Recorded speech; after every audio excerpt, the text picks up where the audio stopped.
Abstract art. Sometimes you look at it, and it's this explosion of color, right? Beautiful, maybe, but also a bit confusing. Like, where do you even start? Right, like a puzzle without the picture on the box lid. Exactly. But today, we're going to try and find some of those key pieces, maybe unlock a bit of that puzzle. We are.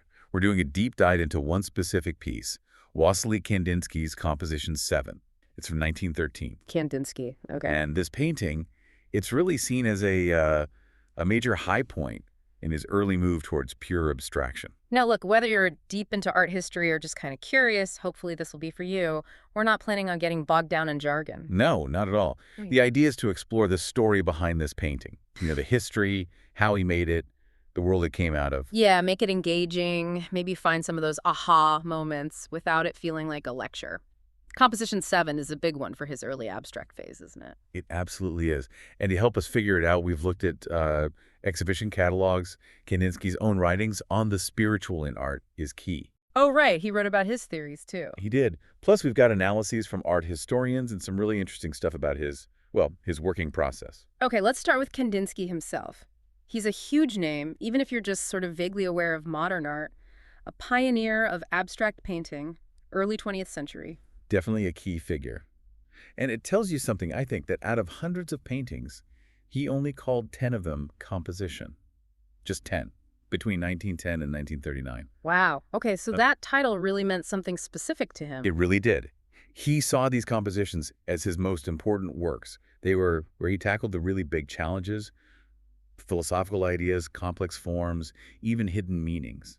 You know. Kind of like his major statements, his theses. Exactly, his artistic proving grounds. And as you mentioned, he wasn't just painting, he was theorizing. On the Spiritual in Art, that was 1911, and then Point and Line to Plane later on. That's right, 1926 for the second one. Those books are foundational if you want to get inside his head, understand his ideas about color, form, the spiritual side of art. It's a shame only 7 of those 10 compositions still exist today. It is.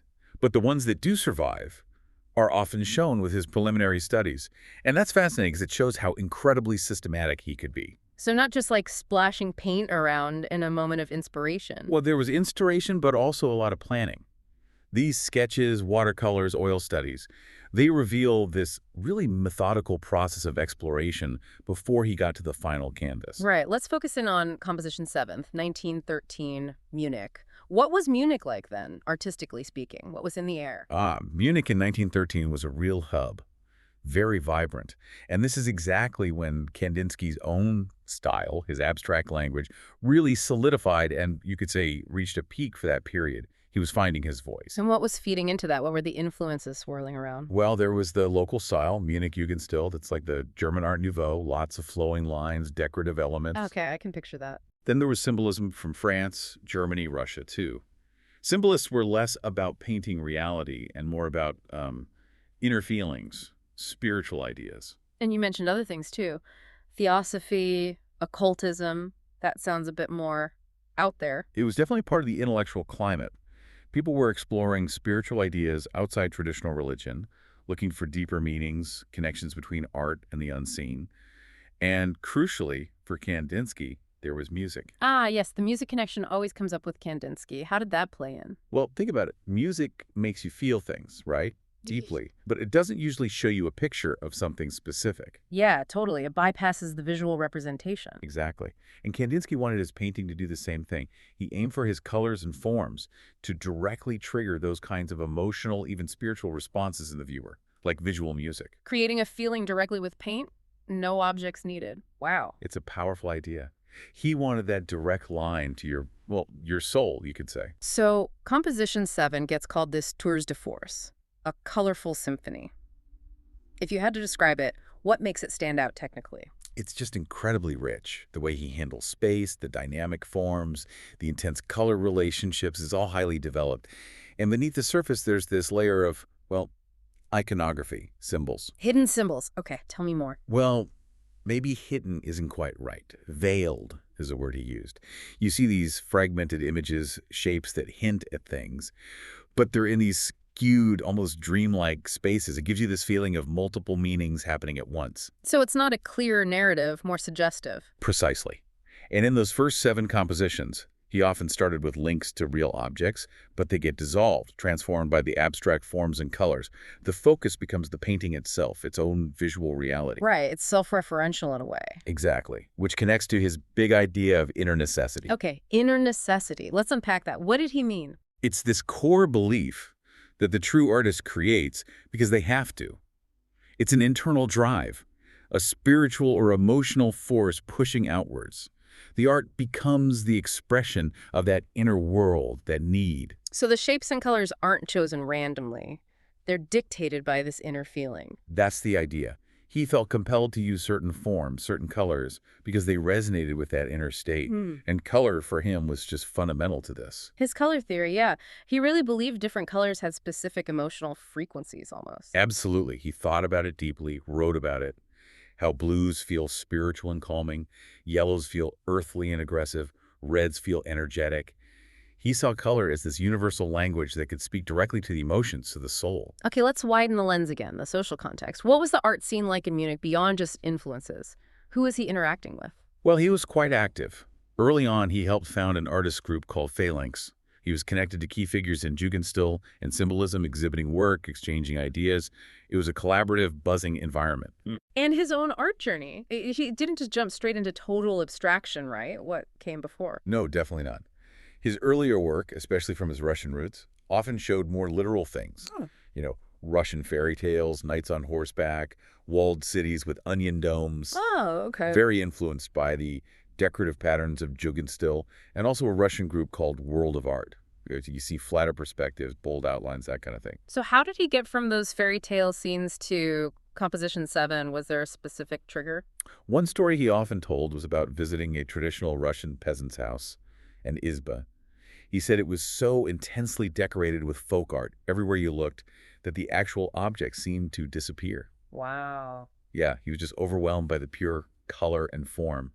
And it hit him, maybe color and form alone could be that powerful, could create that immersive feeling without needing to depict recognizable things. That makes so much sense. The objects dissolve, but the feeling remains maybe even stronger. Exactly. It was a key moment in realizing the potential of abstraction. And there's another interesting cultural layer, possibly from Russia, this idea of double faith. Double faith. What's that? It's this phenomenon where, in folk culture, older pagan beliefs and symbols continue to exist alongside and sometimes blended with Christian ones. Okay. And some scholars think this might relate to Kandinsky's use of veiled imagery. You get hints of different spiritual traditions, pagan and Christian, sort of coexisting within the abstract forms. So the abstract shapes might carry echoes of these blended traditions. That's fascinating. It adds another layer. And then specifically for compositions V, 6, and 7, there seems to be a strong undercurrent of apocalyptic themes. Apocalyptic, like the end of the world. Sort of. Ideas likely drawn from the Book of Revelation may be filtered through contemporary thinkers like the theosophist Rudolf Steiner, though Kandinsky's relationship with theosophy was complex. It wasn't straightforward adherence. So a sense of grand, dramatic transformation, maybe upheaval. This was just before World War I, too. Exactly. There was a lot of tension and change in the air across Europe. Those anxieties, those spiritual explorations, they likely found their way into the intensity of these paintings. It's also interesting to think about music again here, specifically the composer Arnold Schoenberg. Schoenberg, the avant-garde composer. What's the link? Well, Schoenberg was moving away from traditional melody and harmony. He talked about developing variation, where musical ideas weren't just repeated, but constantly transformed, unfolded. It created this continuous flow, this emancipation of dissonance. Breaking free from old rules. Right, and Kandinsky saw a parallel in his own work, moving away from representing objects towards this constant interplay and evolution of pure form and color, like a visual equivalent of Schoenberg's radical musical ideas. Constant transformation, not repetition. That makes sense for such a dynamic painting. Okay, so this is clearly a very dense, layered work. How do we even begin to decode Composition VI? You mentioned the studies earlier. Yes, the studies are crucial. There are dozens drawings, watercolors, oil sketches. They give us this incredible insight into his, as I said, surprisingly systematic process. He really worked things out. So he wasn't just winging it on the final canvas. Not at all. Some drawings focus on just one motif, analyzing it. And some studies even have color notes written on them in German, specifying the kind of mood or feeling he was aiming for with that particular color. It's like seeing his thought process on paper. Have people been able to connect specific shapes back to particular stories or symbols using these studies? Yes, sometimes. For example, there are interpretations linking some recurring motifs, even back in Composition I, to things from Finno-Ugric mythology, like a figure sometimes called the world-watching man, often shown on a piebald horse. The piebald horse. That pops up a lot in Kandinsky's work, doesn't it? It really does. It seems to have had personal meaning for him. He apparently remembered a piebald stallion fondly from his childhood in Russia, and then seeing similar horses in Munich later felt like a link back home. It became this recurring symbol connecting past and present. A personal touchstone within the abstraction. Kind of. And what's really typical of Kandinsky is how he'd merge different references, pagan myths, Christian stories, personal memories, mystical ideas, all within the same visual field. So one shape might hint at multiple things simultaneously. Exactly. Which is why the paintings feel so rich and open to interpretation. Looking at the other compositions, like 2, 3, 4 of E6, also helps. People have identified themes like the flood or battling horsemen, maybe the Last Judgment, some of those. These grand, often tumultuous narratives seem to be bubbling under the surface. It sounds like getting from the idea to the final painting wasn't always easy for him, though. No, he definitely struggled sometimes. He wrote about working on Composition VI, which started with the idea of the deluge, the Great Flood.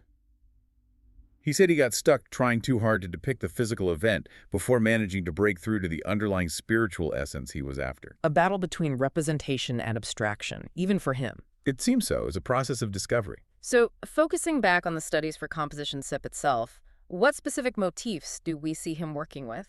Well, there's a distinct oval shape that's often intersected by a rectangle that appears quite a bit.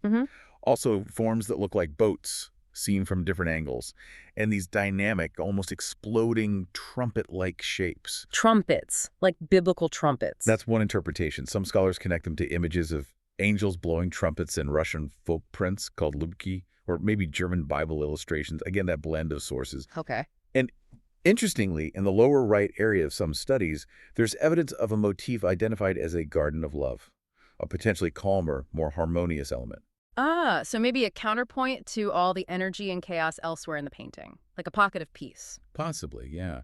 It suggests he was thinking about balancing these forces, upheaval and harmony, destruction and creation, perhaps. Which leads to that interesting what-if idea you mentioned. If you could somehow peel back the abstract layers. Right. What scenes might be hiding underneath. It's a way to really engage with that idea of veiled imagery, isn't it? To look through the abstraction almost. It definitely makes you look closer. So wrapping things up, Composition VII really stands as this major peak, a culmination of that whole early abstract journey for Kandinsky. It absolutely does. It embodies his unique vision, his drive, that whole innovative spirit of the time. It's why that colorful symphony, as it's called, still resonates so strongly in art history. So I guess the main takeaway is this painting, it looks wild, but it's not random. It's deeply thought out, expressing Kandinsky's inner world, which was itself soaking up all these cultural, spiritual, artistic ideas buzzing around him. Precisely. And the abstraction isn't just for show. It was his chosen language to try and communicate directly, emotionally, spiritually, through pure color and form. Hopefully for anyone listening, this gives you maybe a new angle, a new way to approach abstract art, to see that even something that looks chaotic can have these deep roots and layers of meaning. Yeah, maybe next time you see a Kandinsky or any abstract piece, you'll have a few more things to think about, to look for. Definitely. And maybe one final thought to leave you with. Think about our own time. What about contemporary music or graphic design or even fashion?